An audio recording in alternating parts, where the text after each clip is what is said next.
Thank you, Dr. Cannon. So I'm just going to share a little bit about each of the pieces on the screen. This is a grade 2 student, Asher, and the title of the project was "The Future's So Bright, I Gotta Wear Shades." And this was about learning to draw a basic self-portrait, as well as visualizing what the future will look like, as well as creating lines and shapes to create patterns. He will be adding the patterns, lines and shapes at another time, but right now what you can see is his self-portrait reflects what he's interested in doing. Just take a look at his glasses. And he did a really great job with creating the features of his face, as well as, like I said, the patterns will be added to the background soon. The next 3 pieces of artwork that you will see were really the students working on creating a rainbow animal, considering positive and negative space to their design, as well as elements of color, space, and shape. So this is Cadence, grade 3, and she used positive and negative space to its full advantage, as well as using the cat as her animal, and she worked really hard on creating her cat, as well as applying her colors in the order of the color wheel. The next one, again, is using the positive and negative space, color, and shape, and space. And again, this is a rainbow shark.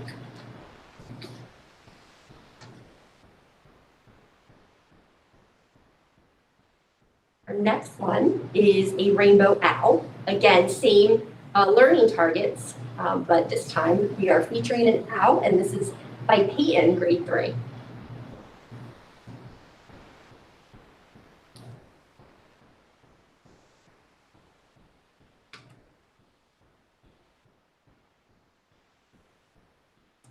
This is an inspired self-portrait. The kids were studying the French artwork Fauvist by artist Matisse.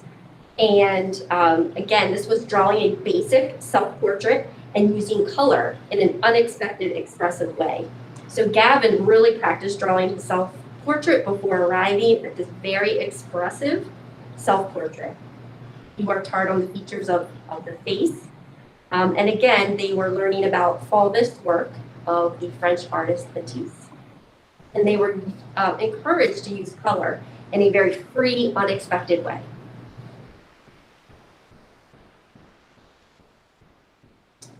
And our last piece of artwork tonight is grade 4, Emma, and it's pop art chickens. So Emma learned how to draw pop art and how artists create that, as well as choosing an everyday object to do it. And she used complementary colors to maximize the visual effect. And she also did a great job with making use of repetition, as well as her positive and negative space. And then, of course, the way she used the complementary colors to really make the piece pop. So great job to all of our young artists. This is always such a nice time to see the art that kids are Thank you. Thank you, Mrs. Fatimano, and to our students at Olivet, and to the art teacher, Mr. Monty, thank you so very much for a job well done. Your artwork is absolutely beautiful, and we so appreciate your willingness to share it with us. Thank you on behalf of the group. At this time, we will continue featuring our students with our monthly presentations for our student awards. We will begin with our Norma Cubs with Dr. Ocasio Jimenez. Following her will be our Elmer Eagles with Mr. Bruce, our Olivet Owls by Mr. Monty, our PTMS Top Cats with Mr. Hudson, and our Arthur P. Shallock High School Cougars of the Month and Cougar Pride with Mrs. Yvette Du Bois Trim. Good evening, everyone. Our first Cub of the Month was nominated by Ms. Saponaro, and it's Joelle Van Leer. And this is what she says about Joelle. Joelle demonstrates positive characteristics daily. She is kind, helpful, independent, and diligent. She comes to school with a smile every day and is ready to learn. Congratulations, Joelle. Then we have Thomas. Thomas has shown tremendous growth and maturity within the last year. He follows the classroom rules. He is a kind friend, is eager to please, and is excited for learning. Congratulations, Thomas. Our next two are nominated by Miss Cole. And the first one is Wesley Fuller. Wesley always comes to class excited and ready to learn. His enthusiasm on his live sessions show he is enjoying virtual learning. His contagious laugh always brightens the day of his teachers and friends. Wesley is a Norma Cub. And then we have Adeline Burris.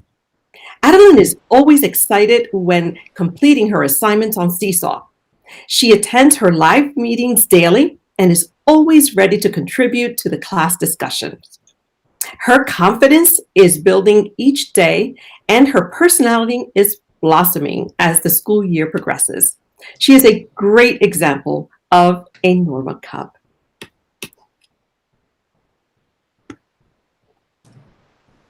Thank you, Dr. Jimenez.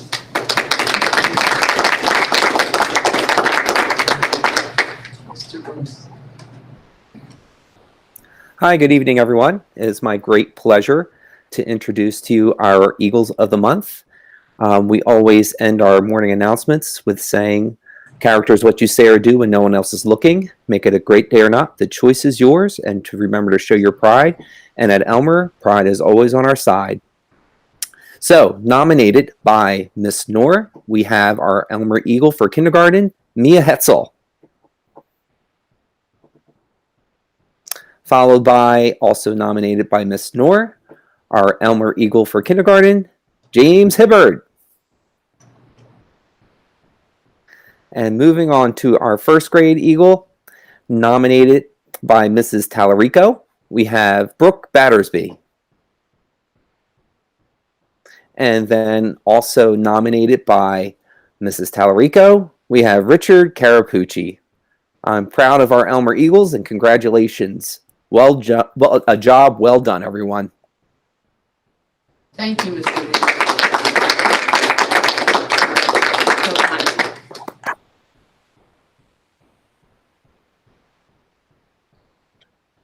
Good evening, everyone. I am very proud to announce the Olivet Owls for the month of January. We are going to start with our second graders, and these students come from Mrs. Ricci's class. So first up, we have Harper Brzezicki and Ethan Nolan. Our third graders come from Mrs. Meyer's class.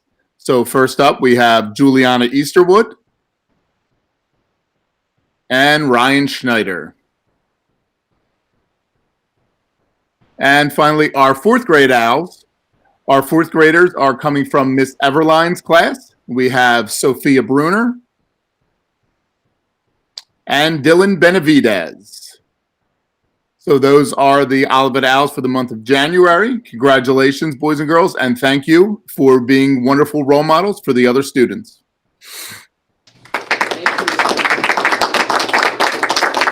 Mr. Hudson. Good evening, everybody. Our Pittsgrove Township Middle School is pleased to announce our top cats for the month of January. These students continue to share their pride, and we are continuously looking at our virtual students as well as our in-person learners. Starting with fifth grade, we have Connor Jackson and Cassidy Sickler. Moving into sixth grade, we have Tier Bratley and Nathan Couch. In seventh grade, we have Anne-Marie Podell, and Juno Lawton. And in eighth grade, we have Madison Brown and Giovanna Matz. Congratulations, everybody. Thank you for, again, continuing to be role models for our school, and we look forward to seeing what you continue to do the rest of the school year. Thank you. Mrs. DeVos Tremblay.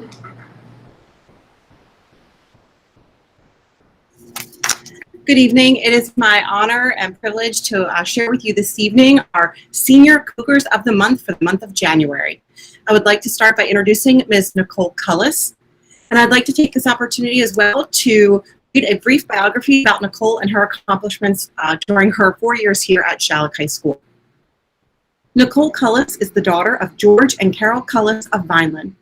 Nicole is a member of the Dance Academy and is an active member of several clubs and athletic teams, all while challenging herself in AP and honors classes. She serves as the Executive Vice President for Student Council, in addition to serving as a member of the Teen Institute and Prevention Alliance, TIPA, FCA, which is the Fellowship of Christian Athletes, National Honor Society, and Homecoming Corps. Nicole also participates in indoor and outdoor track, as well as cheer. In addition to her involvement in school, Nicole also volunteers outside of school at animal shelters and nursing homes for veterans. When she is not busy with academics, athletics, and volunteering, Nicole enjoys running and cleaning, which she finds to be therapeutic.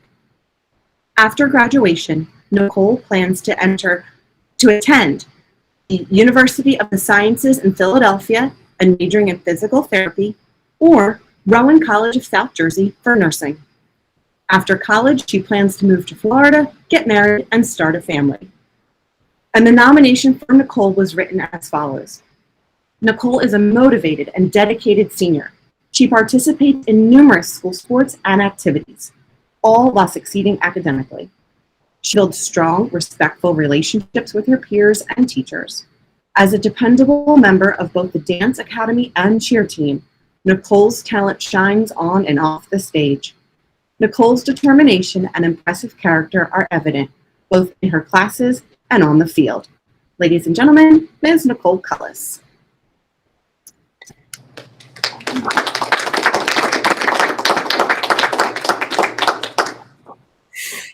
Joining Nicole this month is Christopher Surdom. Chris Surdom is the son of David and Regina Surdom of Pittsgrove. In addition to his school commitments, Chris thoroughly enjoys being outside, walking and playing with his dog, and gardening. He is very passionate about the environment, preserving farmland, and nature in general, as well as mental health awareness. Chris also truly cares about animals and animal rights. His philosophy is that we get one life and should make the most of it, doing what makes us happy, and he wishes to see people treat one another with kindness. One of his favorite quotes is, "I believe that the very purpose of life is to be happy," spoken by the Dalai Lama. After graduation, Chris would like to be an ambassador for nature and the environment, and is interested in studying mycology and botany. He hopes to create awareness to the benefits of plant medicine. And this was the nomination written about Chris. Chris understands the many opportunities that life has to offer and really wants to make an impact in his own personal way. Chris is a realist and often can teach others to see things through a different perspective. Chris is kind to others and always offers a helping hand when needed. Ladies and gentlemen, Chris Surdom.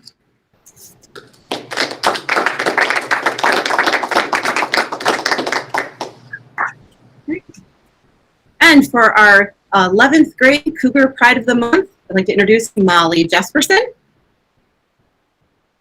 and Gabe Ferrante. For 10th grade, we have Mackenzie Pizzara and Quinn Cardona. And for 9th grade, we celebrate Cadence Bevel and Blake Sims. Congratulations to our high school students of the month. Thank you for being positive role models, and we look forward to seeing you again soon.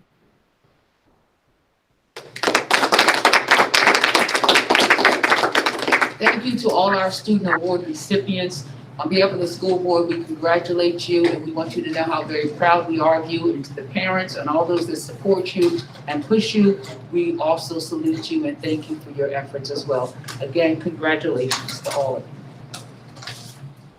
Okay, at this time, we will move forward in our meeting and we'll have our committee reports.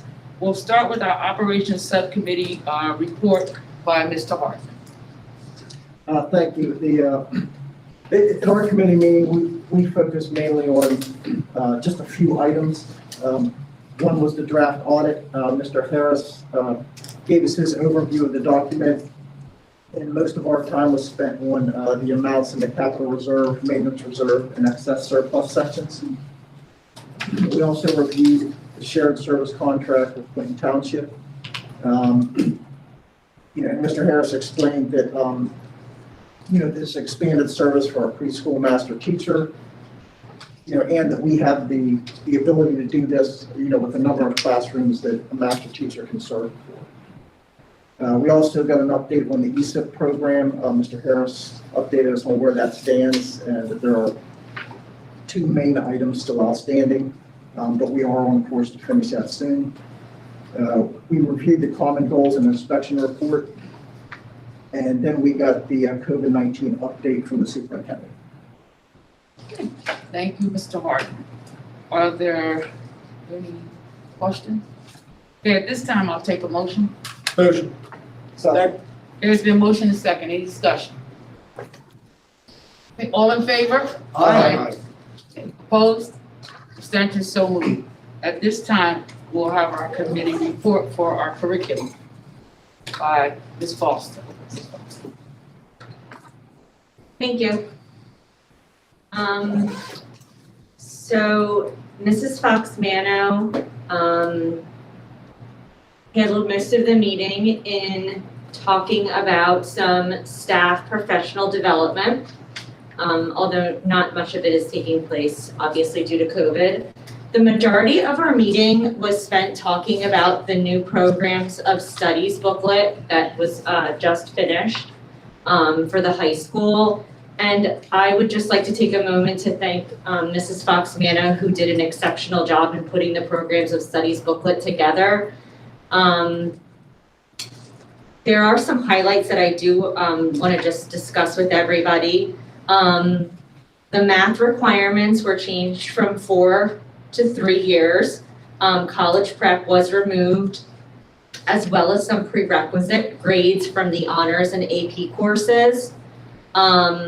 And that was just for reasons to entice more students to take those classes. Would you agree? Yes. A number of classes were added. Some classes were rewritten. One class that was added that I think is an awesome class was global citizenship and quantum computer programming. I think those are 2 excellent classes that were added to our programs of study book. Level 2 world languages are going to be now an honors level class. And they'll be weighted as such. We are going to continue to be exploring virtual high school, but that would be something that would be offered just to our seniors. So that was some highlights from the programs of studies booklet. We also talked about policies 5118, which was staff members having their children in school. And of course, we finished our meeting with a very thorough update from the superintendent about COVID. Thank you, Mrs. Foster. This time I'll entertain a motion. Motion. Second. There's been motion and second. Any discussion? All in favor? Aye. Opposed? Abstentions? So moved. Okay, at this time, we'll move into our administrative committee report by Mr. Hancock. Just a quick few highlights. Under personnel, notice of retirement of Ms. Reeves and Ms. Munifo. For school reports for the high school, additional after-school tutors for 2021 reviewed by the committee. Tri-County Conference 21-22 dues and tickets price reviewed by the committee. For community engagement, discussions took place regarding translating messages and forms into Spanish. And for your information, the NFHS school broadcast program reviewed by the committee. This will allow for simulcast streaming of games in the high school gymnasium and the football fields. Thank you very much, Mr. Hancock. May I have a motion? Motion. There's been motion and second. Any discussion? Hey, Emily, it's Carrie. I just wanted to let the board know, and to the administration, we had a very long conversation about the program of studies and the equity committee work that's been done, and we saw that influence. And so I just wanted to also sort of echo what was said from curriculum. But just so you know, the administrative committee did chat about that a little bit as part of our equity committee update, and it was just great to see some of the progress we're making in that area. Any other discussion? Okay, all in favor? Aye. Opposed? Abstentions? So moved. Okay, thank you. Okay, Mr. Harris, do we have any audience participation at this time? Just as a reminder for those that are on the live stream of this, you can participate in this meeting in two sections, one coming up right now and one coming up towards the end of the meeting. To participate remotely, you can send an email to comment@pittsgrove.net. Again, that's comment@pittsgrove.net. At this time, we do not have any public comment. Okay, thank you. Okay, so at this time, I'm looking to have a motion to approve the minutes of the Board of Education meeting of December 17th, 2020, and the closed session meeting of December 17th, 2020. So moved. Second. Okay, it's been motion and second. Any discussion? All in favor? Aye. Okay, any opposed or abstentions? So moved. Okay, at this time, we will ask for our superintendent's report. Mr. Carey. Thank you, Dr. Cannon. I'd like to start with item 12A in personnel. To echo Mr. Hancock, we have two retirements, Mrs. Reeves and Mrs. Manafo from speech and language and preschool.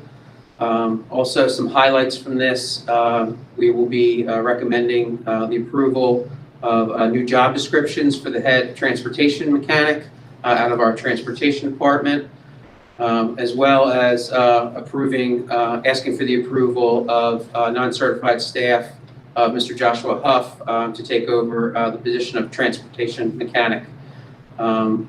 As well as in 8, we're going to ask for the approval of the long-term substitute theater academy, Ms. Jennifer Grasso. And then in item 9, asking the board to approve the appointment of assistant principal at Arthur P. Shalleck High School of Mr. John Kevin Mulhern. Moving on, we have some employment adjustments. And then we have a revised resignation date. I'd like to personally thank Mrs. Conroy for changing her date.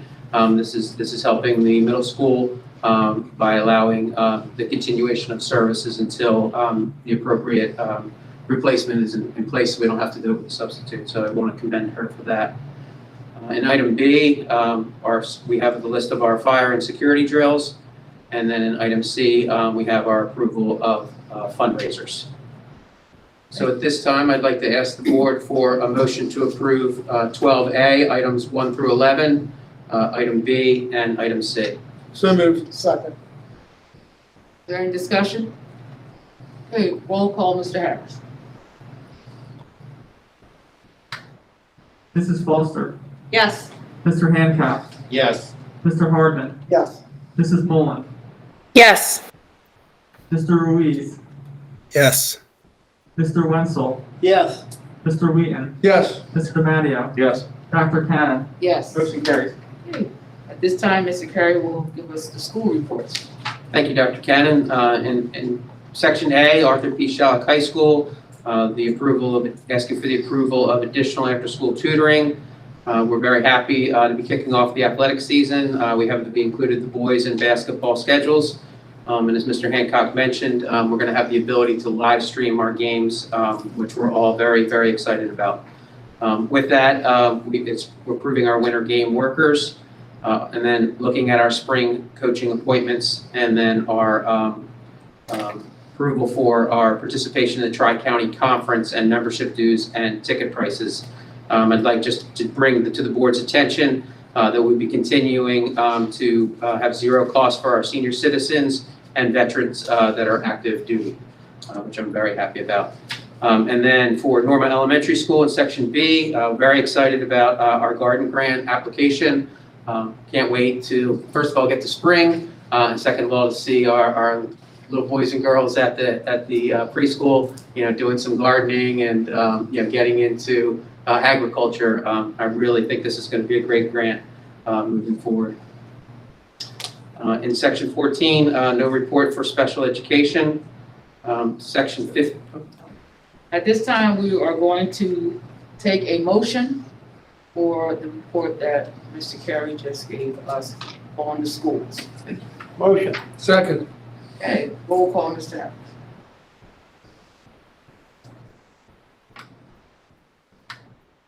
Mrs. Foster, Yes. Mr. Hancock, Yes. Mr. Hartman, Yes. Mrs. Mullen, Yes. Mr. Ruiz, Yes. Mr. Wenzel, Yes. Mr. Wheaton, Yes. Mr. DiMatteo. Yes. Dr. Cannon. Yes. Motion carries. Thank you so much. Okay, there is no special education report this evening. At this time, we're going to go into our community engagement. I'm going to ask Mrs. Fox-Mano if she would share with us an update on our equity committee update and also our Pittsgrove Arts and Education Foundation. And I would just like to share regarding the equity committee, we did get into a discussion with our administrative committee at our last committee meeting, and in bringing up the issue of making sure that we're translating the necessary paperwork and forms so that our Spanish-speaking community would be able to read the documentation. And we had quite an extensive discussion. And I want to say that I appreciate Mrs. Fox-Mano and Mr. Carey for their willingness to jump on this and make sure that this is happening or beginning to happen. As you all know, since I've been on the board, this has been one of my things that we are making sure that equity in our community is recognized and that we are sharing so that everybody feels like they belong and are a part. So I'm grateful for the work that the equity committee is doing. So I'm going to ask Mrs. Fox-Mano if she would share an update with us. Yes, thank you, Dr. Cannon. The next meeting, there will be detailed minutes from January. We didn't meet in December as an equity committee, but so our February agenda will have it updated. We met twice actually in January because we didn't meet in December. So our meetings in January really continue to explore two topics, race and healing, and what those concepts and look like in schools and in our work. And then, of course, we spend time in our subcommittees because that's really where we've identified, where certain inequities exist within our organization. And again, our job and our goal is to find those barriers and break them down.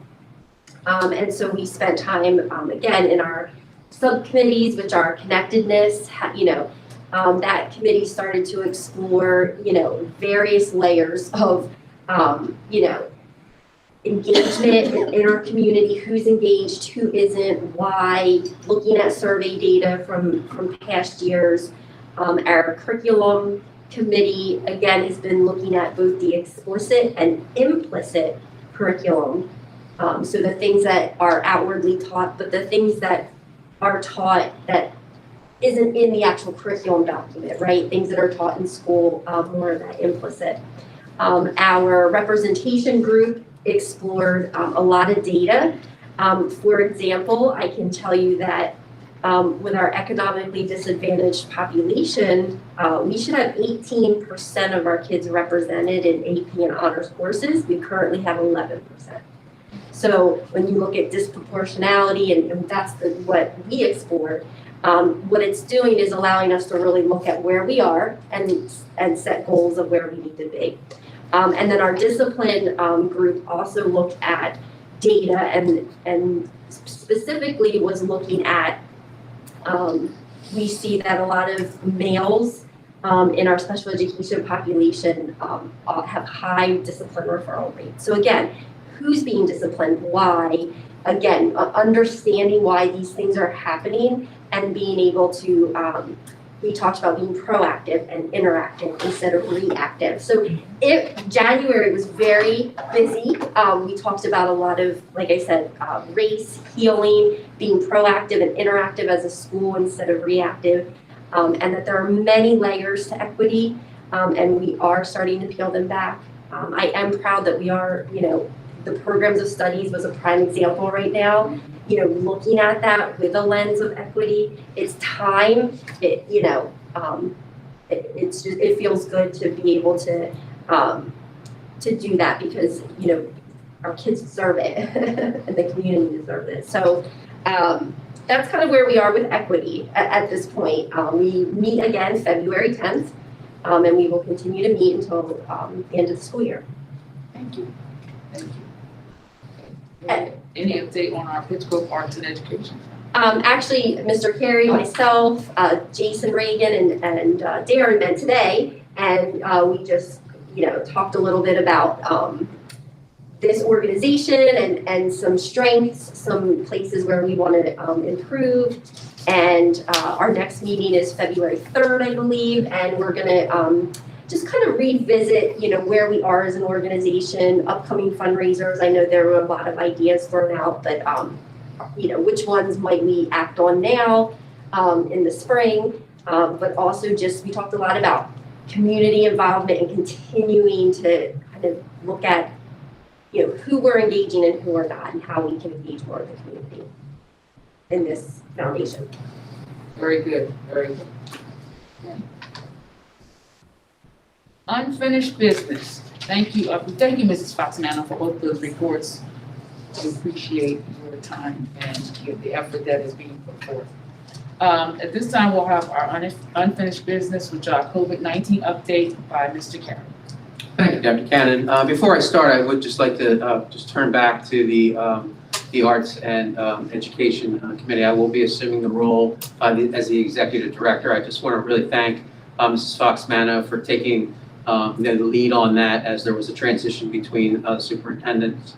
I'm very excited to be a part of that. I have a rich history working with that foundation. So as we said, we had our meeting today, and I'm really excited about the future of our foundation. So moving on to old business and a little bit of new business, because there's some new information that I would like to share with the board. But what I'd like to start out with is our regional reports that we get. Each week we get a regional report that talks about the Southwest region. And I want to share that data with you. I started the process of sending out a letter every Friday to the community so that they would have an understanding of what type of data we are looking at when we were making our decisions. It was an extremely difficult decision to make, but we feel that we did make the right decision in extending our virtual learning for an additional 2 weeks. And we got our newest report today. So I'd like to just kind of go through that data with you so you have an understanding of where we are. And it's good news. When we had to make the decision, we were looking at a case rate of 62.22, a COVID-like illness rate of 6.8, and a positivity rate of 13.08. In today's report that we received for our region, we have decreased to 42.7 for our case rate. So that's an extensive reduction. Also, we did reduce a little bit in our COVID-like illness rate, and we dropped 3 points in our positivity rate. So what I'm really happy about is I feel like the holiday surge is past us, and we are starting to trend in a better direction. I asked Ms. Fox-Manno to share a graph with you. This graph that you're looking at now is a specific graph to Salem County. And it starts all the way back in March of last year when we started tracking this data. And it also compares it with the state of New Jersey. One of the things that we do here in Pittsgrove, which is great, is that we really take a look at our local rate as well. Certainly our regional rate helps us to make decisions, but when we're talking about a regional rate, we're talking about Salem County plus additional counties within our region. And yes, we do have interdistrict school choice students who come to us from those different regions, and we have staff who come from those regions. But what we really look at is the local level in Salem County. Salem County is represented with the blue line, and the state of New Jersey is represented with the orangish yellow line. And what you'll see if you fast forward to basically last week, you will see the highest rate count for Salem County since they've been tracking this data. And in fact, so you can see that the blue spike mark actually goes over 100 cases per 100,000. And that is the highest rate we've had. But the good news is that we did this graph today. So you can already see that we're starting to trend back down as a county, so much so that we're now below the New Jersey rate. Whereas you can see during the holiday season, we trended much higher than the New Jersey rate. So I'm very happy to report to the board that we are trending down, which really makes us feel good about our return to school date, which is now February 2nd, which as a reminder is a Tuesday because we do have a full in-service day scheduled for February 1st. And then the new information since our committee meetings that I'm very, very happy to be reporting with the board is that the New Jersey Department of Health has updated their guidelines. We got those guidelines late last night. I happened to be on the computer doing some other research in Power School. I got an email from our Director of Guidance sharing it with me, who's in charge of our nurses. And we quickly got together and started talking, had a meeting first thing this morning. The major part of this new guideline, which is, I described it as a game changer, is that while in orange, which we are still in, which is the high risk level, schools will no longer exclude close contacts of students with COVID-like 19 compatible symptoms. So these are our presumed positives. This was what shut our schools down. Certainly we have positive COVID cases within our schools. You saw my data reports. And you've gotten the data reports prior to me starting in this district. But what shut our schools down for in-person instruction was the presumed positives and then the quarantining of all close contacts.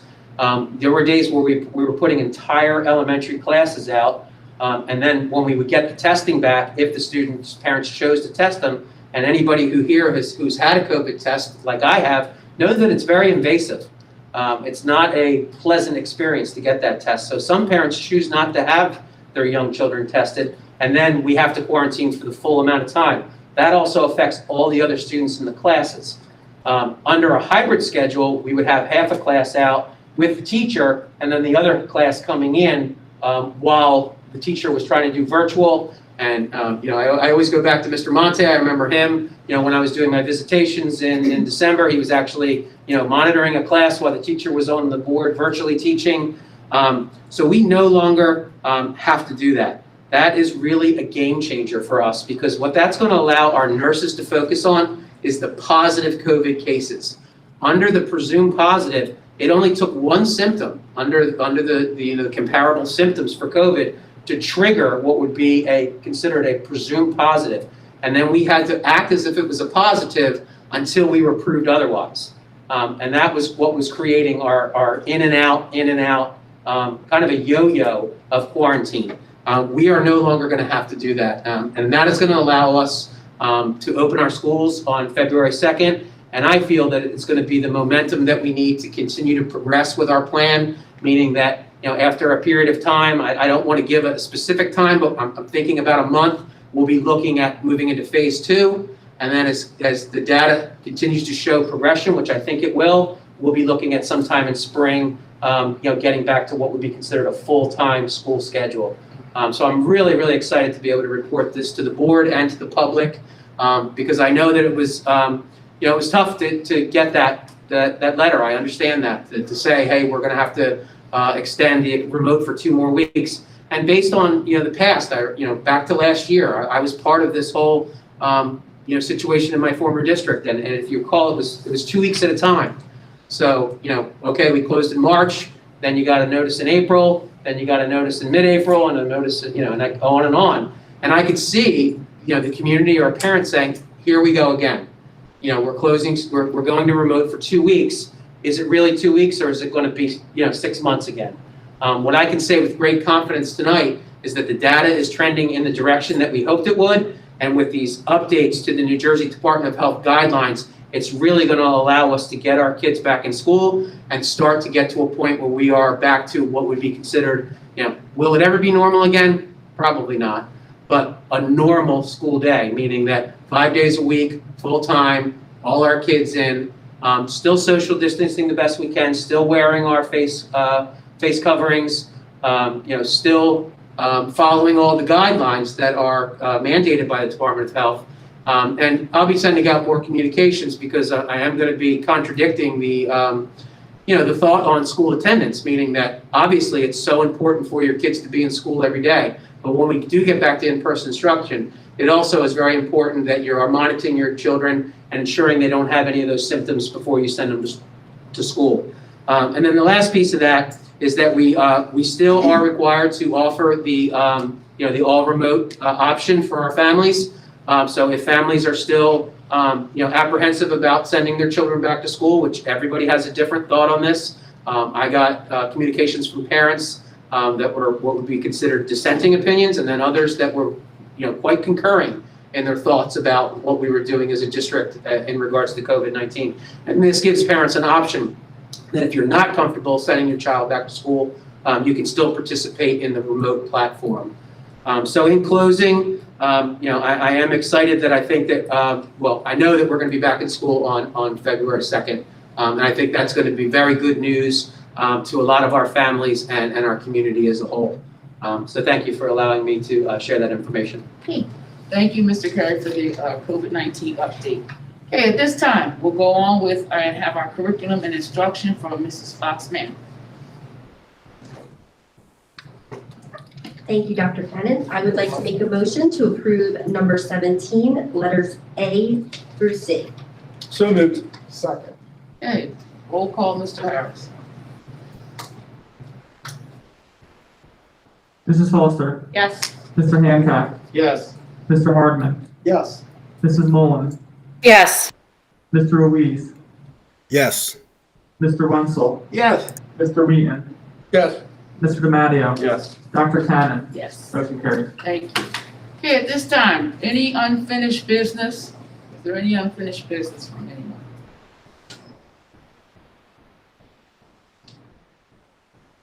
All right, any new business? Does anybody have anything new that they would like to bring forth this evening?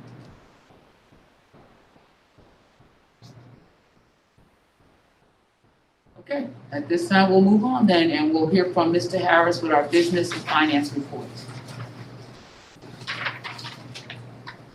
Thank you. I'd like to have a motion to approve item number 19, letters A through L. So moved. Second. Okay, the motion and second. Get a roll call. Mrs. Foster, Yes. Mr. Hancock, Yes. Mr. Hardman, Yes. Mrs. Mullen, Yes. Mr. Ruiz, Yes. Mr. Wenzel, Yes. Mr. Wheaton, Yes. Mr. DiMatteo, Yes. Dr. Cannon. Yes. Motion carries. Thank you so much. Okay, for your information, as always, we know what is our administrative monthly reports. We are thankful again to our administrators for continuing to keep us informed as to what is going on. Again, our district enrollment information, our SAC enrollment, discipline reports, all these things help to keep us informed so that if we're asked questions by those in the community, we are able to answer them. So we again thank you for all the information that you supply to us in these various reports. Board and Administrator January handout. And one of the, in this last one for January, one of the things it talks about is 4 strategies to start in 2021. And one of the keys that stood out to me is there's a section here, and if you read through it, it's talking about self-care. And one of the things we want to remember for our teachers, as well as our students and all those that are in the educational arena, self-care is key. Self-care is key. If you don't take care of you, you really can't be a benefit to your students or to your own family. So again, we want to remind them and our educators, we salute you and appreciate you for all that you do. And we know that remote and virtual and all this is not something easy to do. But we thank you for your hard work. And again, remember to please take care of yourself. If you need to talk, if you need to work through things, if there's issues, please reach out to the supervisors and administrators that are in our district, because they are very much concerned as we are, and they care just as much as we as board members care about you and your health and your family. Also, we get food service information, and We know that what our Board of Education goals are, and we need to continue to revisit them ourselves and make sure we are working toward fulfilling them. And we know that our superintendent came in and picked up from what our district and superintendent goals were and is working to fulfill them. Anyone else want to share anything in any of those areas? Okay, Mr. Harris, do we have any audience participation at this time? We do. I have a comment, a question from Timothy Hack, resident. Greetings. I would like to thank the board, administrative staff, and most importantly, the teachers and support staff for serving our community and children during this difficult time. I would like to ask a question based on a positive. There is a possibility that we will live in a world in April in which the vaccine has been largely distributed and life as we knew it begins to return. Does the district have a contingency plan for this possibility? In a world where OSHE gives the green light for larger gatherings, are we teed up and ready to go full steam ahead with quote unquote normal spring activities and education? Yeah.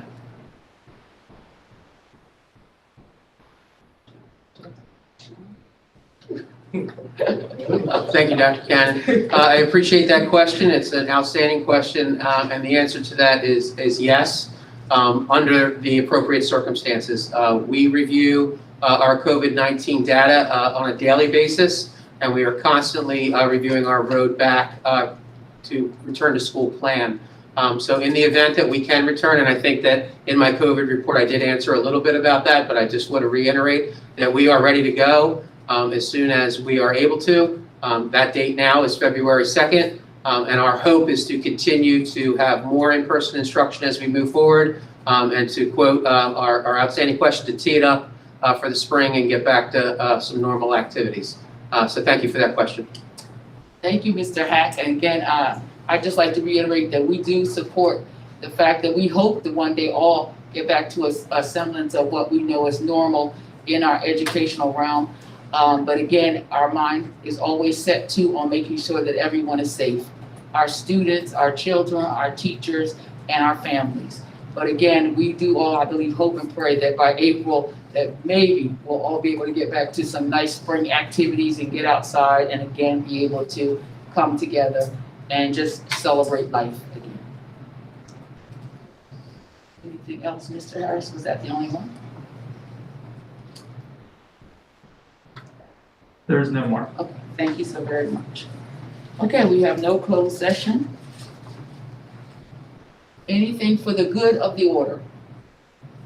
Anybody have anything for the good of the order? I'd like to welcome our new superintendent, his first official meeting. Yes, thank you. Very good, yes.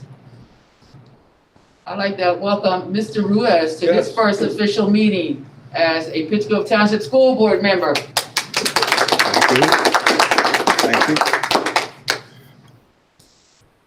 Did you say something, Mr. Ruiz? We didn't hear you.